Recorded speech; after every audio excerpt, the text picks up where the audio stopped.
So now let's look at images as a 2D list of tuple, and we're going to see how we work with images, how we can work with images. Let me go find some free space. Okay, so let's look at images. And now I want to look at images from a more of a coding context. Like, how do we work with images in code? We know how to represent them now as tuples, but how do we work with them? How do we load them? How do we modify them? And to work with them, we're going to use a library called CSC 8A image. This is a library that we're going to use. You can think of this library in the same way that we used random before. Remember, we had random and we had the math libraries before. So you could think of them as the same way as those libraries we've seen before. And this CSC 8A image library is actually created by several UCSD instructors so that we can use the image library to write some fun programs using images. And so we're going to use this library, which it's included with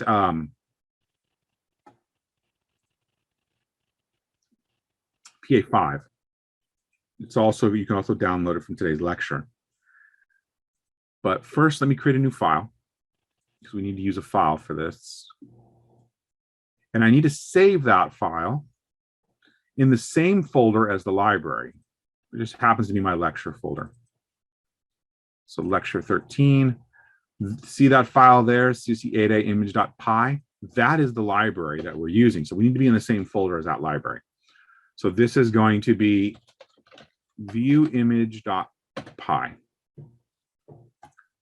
So we're going to do that. We're going to try loading an image and save that image in a format that is a 2D list of tuples. And the first thing we need to do is we need to import the library. And there's a number of different functions in the library. In fact, we can take a look at what's inside that library. I'm just going to my lecture folder now. So inside my lecture folder, I have my, I'm just going to open it in Notepad just because it's faster. But you can see this is a Python file. Loads a couple of libraries, but it has all of these methods. Load image, save image, create image, height, width, image string to file. There's all these methods for us to use, a number of different methods, right? And so we have all these functions that we can use. Now, don't worry about the code in between. You don't need to know how they work. This is actually a lot, especially this code up here for loading images and saving images. It's a lot of complicated Python code. It's beyond what we're teaching in this class. So try not to understand. I wouldn't waste a lot of time trying to figure out how the library works. Just know that there's functions.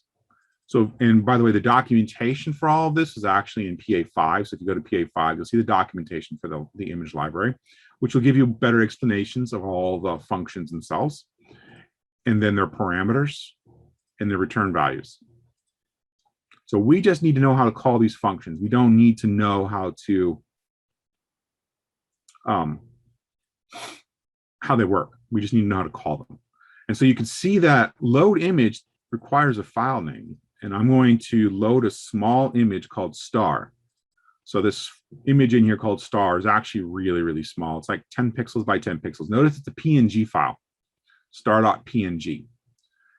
We're only going to be using two different types of file types in this class, PNGs and JPEGs.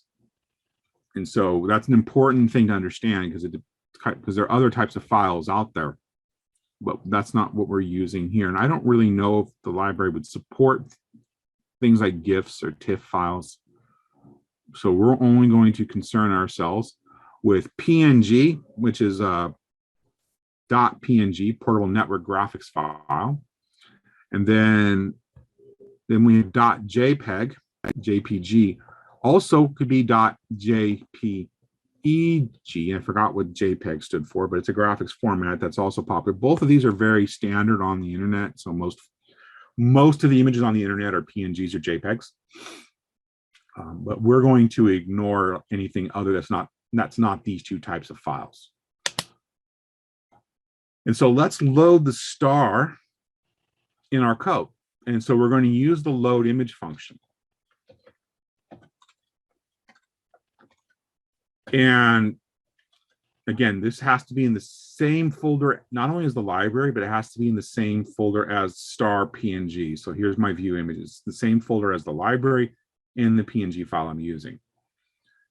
And because of that, I can put the file name in there without any kind of other qualifiers or any kind of path stuff. And I want to save the value of what it returns to a variable, to a global. And let's go ahead and run this and see what happens. So we got an error. And it's an error on line 3. And it says load image is not defined. So what does that mean? It means it couldn't find this load image thing, but we said it's in this import. Now remember that this isn't a library. And when we use the library like random, and we use the library like math, but specifically random, I want to show random. Random, we used a method or function called randint. We had to do dot rand int with some arguments.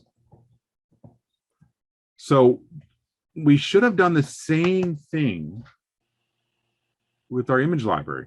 We should have written it, and instead of me typing it in, CC8A image dot load image. And then we go ahead and run it. And by the way, this is like incremental coding again, right? Tried it, didn't work, fixed it, now it's working, or at least it ran. I don't know if it exactly worked, although I could print out star image and I'm going to see a whole bunch of information. I don't have no idea what that is, except that it's a bunch of lists of tuples. So let's actually print this image out into something we can read. And we can see that. If we actually go back to the image library, there's an image string to file, which takes an image and a file name. And it basically writes the contents to a file. And so we can load this image and then print this image out just to make sure we got the correct image. And so to view it, we're going to have to call image string to file, right?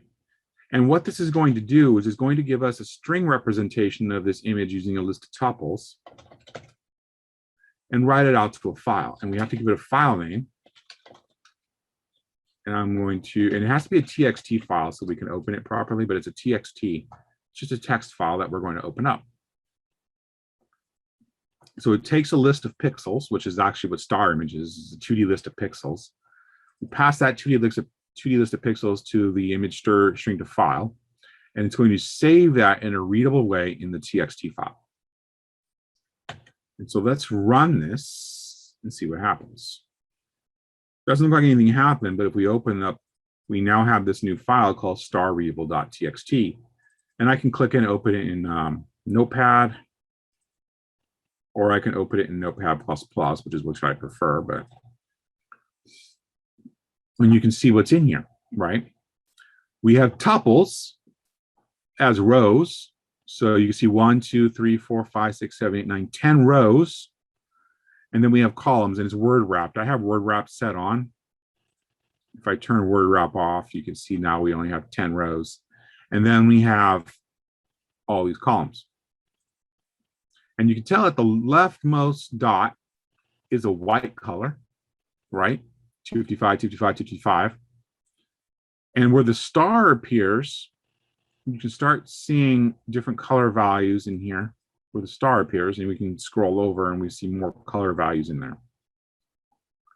So where the star appears, those pixels are different colors. We get different non-white RGB values. And so this is how the star looks as a 2D list of tuples. We're just printing them out to a file so we can view it. We could also, if we didn't have an editor, you could actually load all these inside of So if you click, you can load inside of idle, txt, star readable, and you can see them inside of idle. Idle will also open it because it's just a text file. And we can look at all the various things here.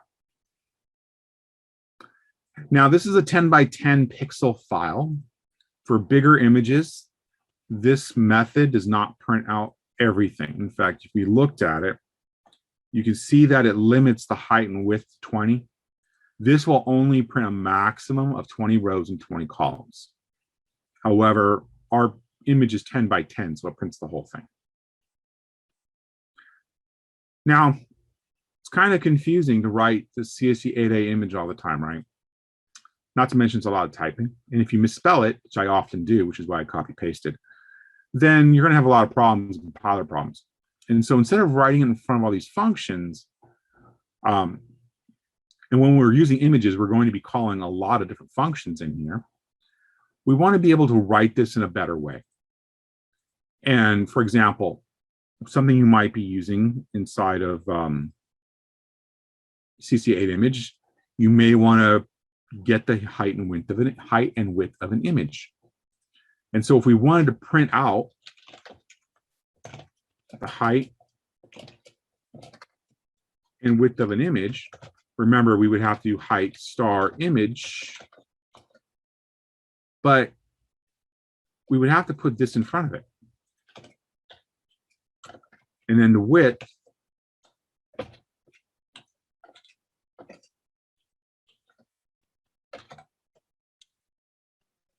would be the same thing. And now we're doing this CSC8A image thing all over the place. Remember, if we don't add these, when we try to run this,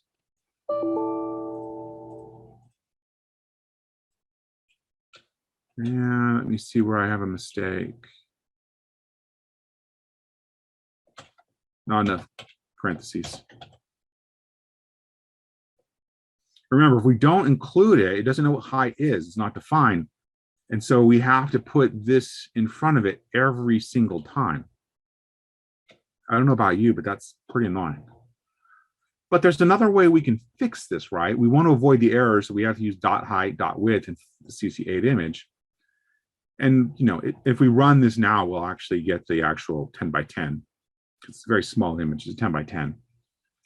But an easier way of doing this, instead of putting the dot in front of everything, is let's comment out the import statement. And we use a different import statement. From CSC8A image, import star. And the star means import everything. Import all the functions that are in the CSC8 image library directly into this file. And after doing that, you no longer need to put CSC8A image in front of everything. It's no longer needed. And now we have this much cleaner program that's taking up a lot less text, right? And it simplifies our code quite a bit. And we run it now, we get the same answer. It didn't change how it worked. It just made it easier for us as a programmer. And we can do this with libraries that we write. Remember, this library that we have here is really just another Python file that has some functions in here we can use. That's all it really is. And so we simplify our code by using this import statement with it, so we don't have to put CSC8A image and dot in front of everything.